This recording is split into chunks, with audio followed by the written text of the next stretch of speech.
Hello, my name is Musa Cheriosipe. I actually use my second name, which is Cherio, and then from Cherio, it is then cut for my nickname to be Real. So now, hi. This is my very first video for YouTube, for my YouTube channel. It's just going to be the very first video that I've ever recorded, and the reason why I decided to start this channel was because I got to realize that there are a lot of things that are happening in this world we're living in, and we have help for almost everything. I go to YouTube when I want to cook, if I want to do my hair, if I want to do anything about anything. YouTube is the first place that I go to. I even get ingredients or maybe something that I don't even know how to cook, but I think I would like. So I just get it, and then I know that YouTube is going to help me get through it. But then I am not going to be doing what I normally come to YouTube to do. I've actually never even checked if there is someone out there who is already doing what I'm doing. But if there is, then I am happy. So now, the reason why I started this channel, yeah, I have already explained. But then the main reason would be that if there is one thing that is happening in this world that I do not think most of us, or a lot of us have help with, would be grief counseling, or to just have a, yeah, grief counseling. I am not an expert. I did not study psychology or therapy, whatever, or counseling. I actually studied civil engineering at the University of Johannesburg. And funny enough, what I'm doing right now at work is nothing like what I studied. Nothing at all. I can't really get to it because it's not a reason why I studied this video. So I just want to get it out there and for people to understand that I'm not doing this because I believe that I studied it and all. I just believe that I'm called to do this time. So I will be offering counseling, grief counseling, to anybody who just wants to talk. I know that it can be very expensive because with my own experience, I was taken to church for me to get through this. And funny enough, I didn't even realize until I sent a text to my family, I think a month or weeks late, I'm not sure. And then that's when I realized that I actually had a problem. And when they sat down with me to talk to me, I never said a thing. When it was time for me to say something, I'd just burst into tears. I'd cry so much. I was hurting and I didn't even know. So now the reason why, okay, the text that I sent to my family was, it's hard, but if you ask me to be strong, I promise you I'll be strong.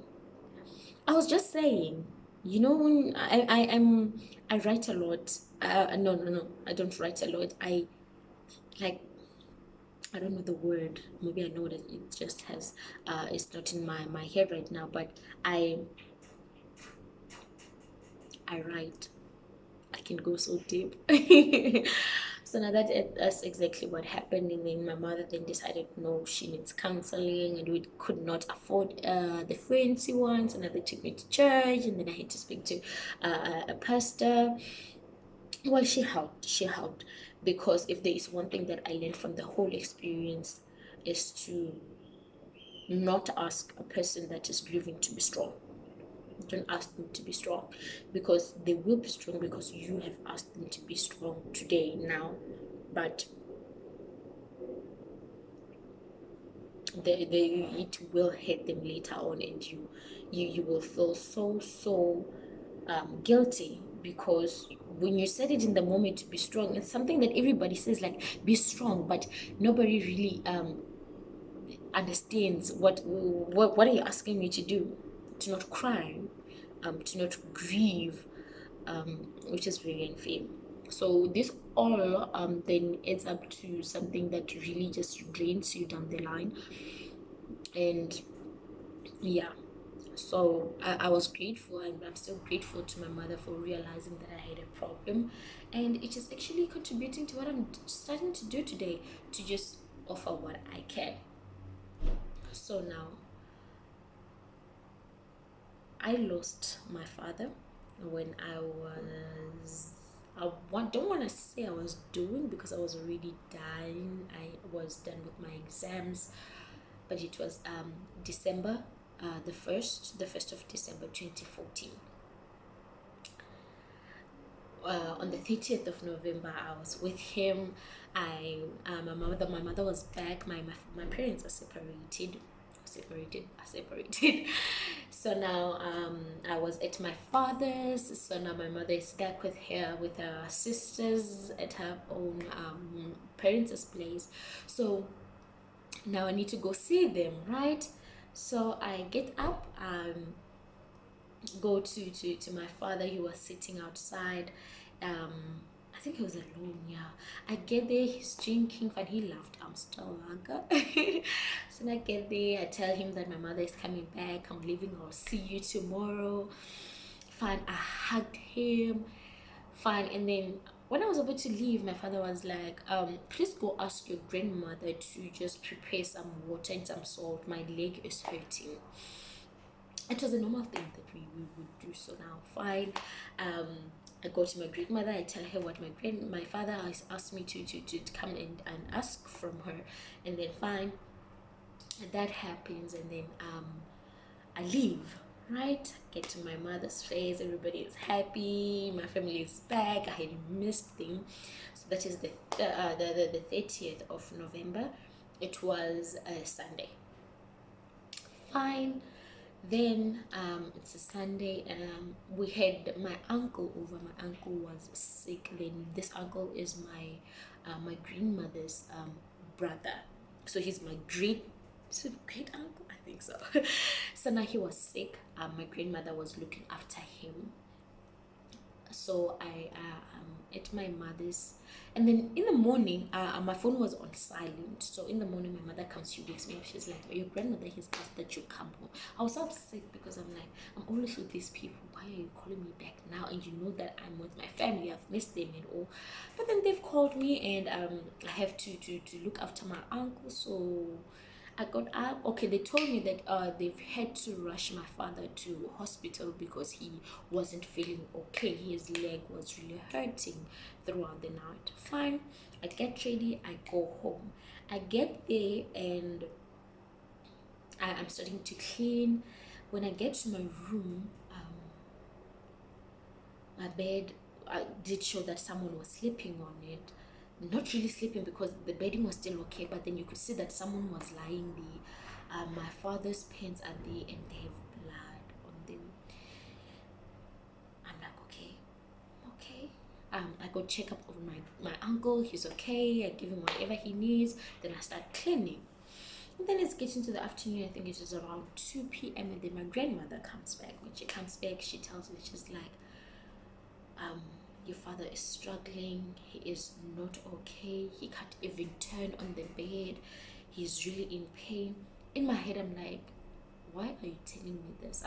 In my head, I'm believing that I'm still so young, I am not supposed to be hearing this. Why are you telling me this? And then she's like, okay, the visiting hours for the afternoon are approaching, did you want to come with me? And then I was like, no, I'll see my father tomorrow. Telling myself that, but tomorrow I'll be okay. Like, well, I don't want to see him in pain, so I will see him when he's better. My father was big. He was the strongest man that I've ever known. He was my hero. He was my best friend. He was everything to me. So to see your hero sick and unable to do the things that you are used to him being able to do, I just couldn't. Fun. So later on, then I think my grandmother then went to see him, and then I left later on to my mother's place. That is Monday evening. I get home, my family is outside, then I help them picking up that we were going into the house. It's time for, I think it was around 2:08. So I get into the house, I'm sitting in the sitting room, and then Generation starts. We're watching the Generations, fine. Generations was nice on the day. And then around, let's just say 2 minutes to, I mean, 2 minutes to 8:30. That's what I wanted to say. So it is like 8:28. Yeah.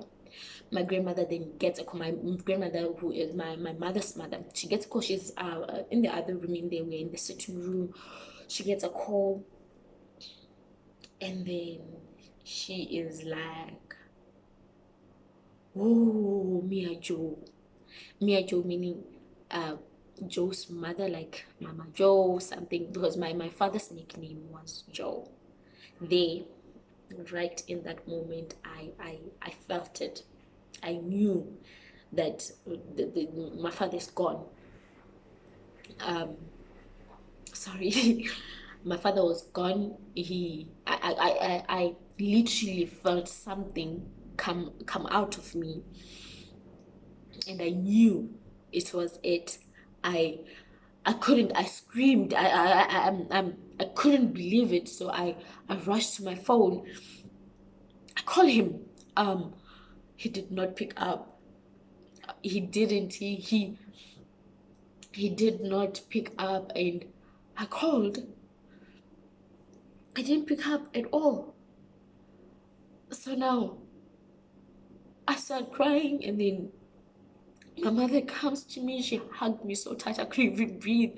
I remember telling her after a few seconds that no, step back a little. I can't breathe anymore. Then they all came. They're comforting me. It's time to leave now. We have to go to my grandmother's place. And finally we all get into the car, we drive to my father's, and then when we get there, my grandfather is crying, my grandmother is in the bathroom, like lying there. It's like she got the call from the hospital when she was getting ready to bath. So she's next to the bath, and then the bathroom she is. Wow, when I saw her, I just fell on the ground. I still remember everything like it was yesterday, because you never forget, and it never gets better. So now fine, he's gone. Emily starts coming in and stuff. Then fine, the week come. I have this thing with death. I feel it now, and then I think later on I go straight into denial. I'm not sure if that is the right term, but I think I go to denial, like it's happening, I know, but it's not happening. So that whole week, fine, I was okay. I was strong. I was okay. And then my mother's sisters had to go back to Pretoria, and then they came back later on that day, or that the following day, and that let's say it was Thursday. Fine. Yes, Thursday. No, Wednesday. They came back. Everything was okay, and then the last born from the girls from my mother's side then came back with my uncle, the last born of my mother's family, on Friday. I think it was Friday morning. So now we had to hold a memorial at a church at our place. So now It's a Friday, and then it's decorated, like his pictures are all over. I walk in and then it hits me again that he's gone. Damn the pain. I cried so much. I couldn't believe that this is him, because you were used to people passing, used to seeing other people out there, but when it happens to you, it's just something new, something that you can't really accept. So it then killed me again, but then I held it in and I was okay. That was Friday. And then later on, Friday evening, I'm sitting outside with my friends. Then with also my uncle, my mother's brother. He's almost my age. And then I can't really remember what happened, but then he said something about being strong, like strongs, like this, literally like this. So now I took that. I didn't even realize that I took that. I missed a point somewhere. On the Tuesday, when my mother's sisters were coming to Pretoria for them to come back again on Wednesday, my mother's sister asked me. We were in the sitting room with my grandmother, and she was like, she couldn't even look at me because you could see that she's hurting, she's crying, and then she asked me to. She just was like, "I be strong, rukubuya, rukumumbera achirira wambaisa. Like, please be strong. Do not cry. We're coming back. To cry like this, you hurt me when you cry like this." I love my family. God knows I love my family. I love my family with my everything, and I don't want them to ever hurt. So now, if me not crying means they will be okay and be able to deal with the situation better, than I am up for it. And that's exactly what I did. I was strong. So it was my mother's sister asking me to be strong. My uncle asking me to be strong. Fine. There comes Saturday, the day of the funeral. I am at in the morning. I was okay, everything was okay, and then we go to the graveyard. Yeah, we get there. I'm telling you, to this day, I did not cry. I didn't, and nobody gave me any kind of medication. I did not. I was wearing a jacket. It was a shirt with a long skirt and a jacket. So now inside that, I was like this. Here I am holding strongs. Do not cry. It's gonna be okay. It's gonna be fine. And then they finally get to a time where I have to get up and you share a mouth, like you go to the graveyard and then you take a small amount of salt and then you put it in the hole. Yeah. So I took it. I went there, I did it. I looked in. It was okay. I did not cry. I was okay. At that time, my grandmother is unable. And that was okay. Fine. We get home. It's Saturday. It's over. It's fun. We are okay. We are okay. Right? That is 2014. We move on. And then February, that is like literally around, I don't want to say, okay, let's just say 2 months. 2 months after my father's death. We go to, okay, my uncle, my uncle that was sick, my grandmother's uncle, he was sick, and then he had to be admitted in hospital. Fine, he went to hospital, and then my grandmother would go almost every day to go check up on him. He wasn't eating. He was leaving us, to be totally honest with you guys. So now he goes, okay, we are at church. I believe my grandmother's phone was off or something. We get home and fine, I think we were cooking and stuff, and then my mother is my grandmother is in the sitting room.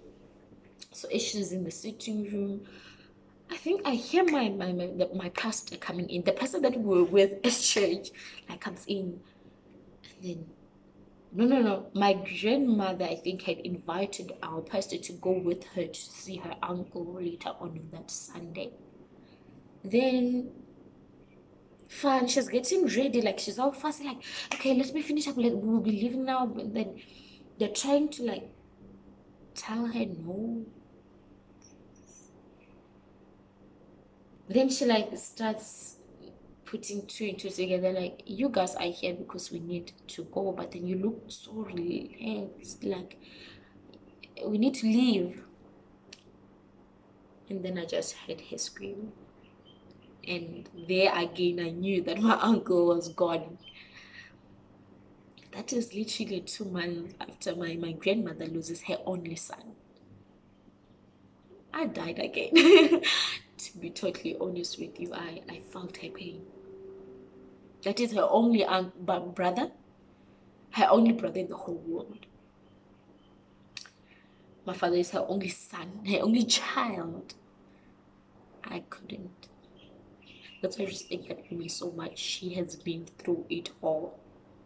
In 2 months, she lost the only people that were left that are really connected to her, like for real. So now that was it. They left, and then I think I went. They had to come this side. In Johannesburg. My grandmother grew up in Johannesburg, so they had to come back this side too for the funeral. And then I think I came on the Friday. Schools had already opened. Wasn't coping at school. I was crying so much, but then had to be okay. So I was okay, and that's it. That's my story. I'm telling you guys my story because I want you to understand that when I say I'm here for you, I can help you get through it, or maybe talk to you about your pain of losing your loved ones.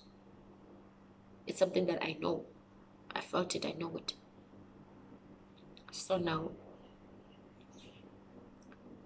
I am going to also I'm going to start making sure that my videos are like 10 minutes long at least, just to make sure that I do not consume a lot of your data, and to just and make it available to everyone. If you like, most people cannot afford data. You're gonna have to go to a restaurant for you to connect to the Wi-Fi to get it. It's okay. Before they even notice that you're just there sitting listening to something and using their Wi-Fi, you'll be gone because it's only 10 minutes. And then for those that cannot go to the to the restaurant, then I will be buying airtime for like 5 people, now starting for 5 people, who will then buy data for themselves to just listen. I don't know, I think a 1 gig 1 hour something is like how much? I don't know, 5 rand, 10 rands. So now I'll be buying you guys airtime so you can buy data. Whoever needs to listen will be listening, right? And then yeah, then that's it. Then I'm going to also leave you guys with my WhatsApp number. I'm going to also give you my email address, just so if you do not have WhatsApp, maybe you can send me an email. I'll also later on try to be getting you guys data.